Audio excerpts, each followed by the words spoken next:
Hello everyone, Brian London here from the New Orleans Investment Conference with Charles Krauthammer, the renowned Pulitzer Prize winning columnist and one of my favorite commentators, and generally the smartest man in the room, in any room he's in. Charles, our conference, as you know, focuses a lot on geopolitics because it has such a profound impact on the economy and investments, and that's why we invite such luminaries as yourself here to give their views on the political situation. Right now, we're in kind of limbo politically because we're awaiting the 2012 elections where everyone anticipates there will be some change. Do you think there will be? Well, I think you're right that we are in a kind of frozen environment. I think the president has decided for whatever reason, either political advantage or simply analysis of the situation, that he either doesn't want to or would not achieve any compromise with Republicans. And he sort of gave up after the debt deal, what came out of the debt deal. And he's gone for a very hardcore, very partisan, very sharp delineation of differences with the Republicans. He's given up governing, he's now campaigning. Full campaign mode for the next 12 months. Nothing will get done. Maybe the super committee, which is a committee appointed after the debt negotiations, might recommend something. I think it'll probably be modest. It won't change much.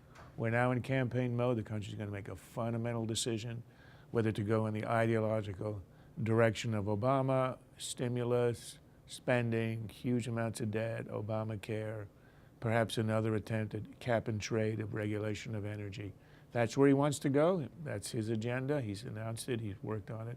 He's enacted lots of it. Or the Republicans are arguing for smaller government, less debt, less spending, and lower taxes. It's a fundamental division in the country, which is why, even though the cliche is every presidential election is the most important in your lifetime, this one's probably the most important in a generation. It will determine the ideological trajectory of the country, left or right, very clearly delineated for a long time to come. You know, you make a good point that if we don't have a change, all bets are off. Yet you look at, I'm concerned that perhaps he's a smart guy. President Obama's a smart man. He's got a good political machine behind him. Is the American electorate, have we come that far where they recognize that a change must be made? Or is the Tea Party just a bit louder and therefore gives the impression that it's a bit of a deeper movement?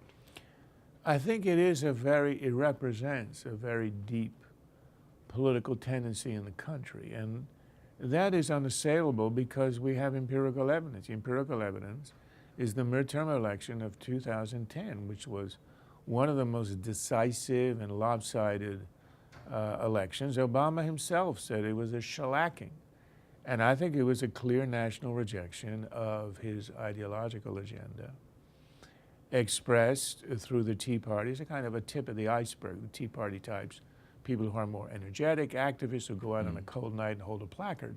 But they represented, you know, a large number of Americans who expressed themselves silently at the ballot box in the midterm. So that is a genuine expression of a certain tendency in America.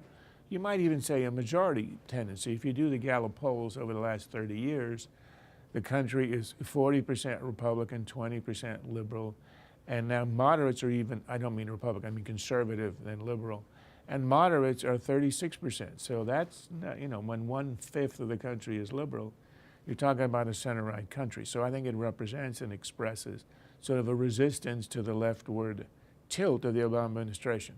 The difference is that when you have a presidential election, you're not voting as you are in a midterm purely on ideology, ideas, and policies. You got a person.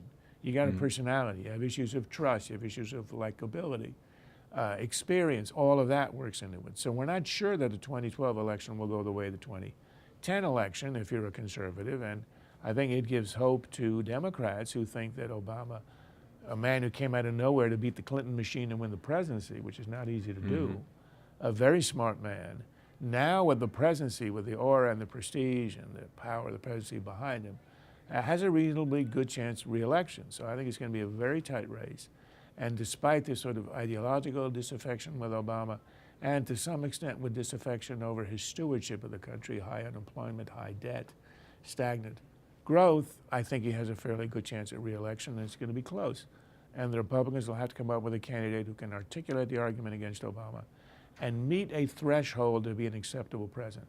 In 1980, Reagan ran, and he was, in the past, had been seen as an extremist.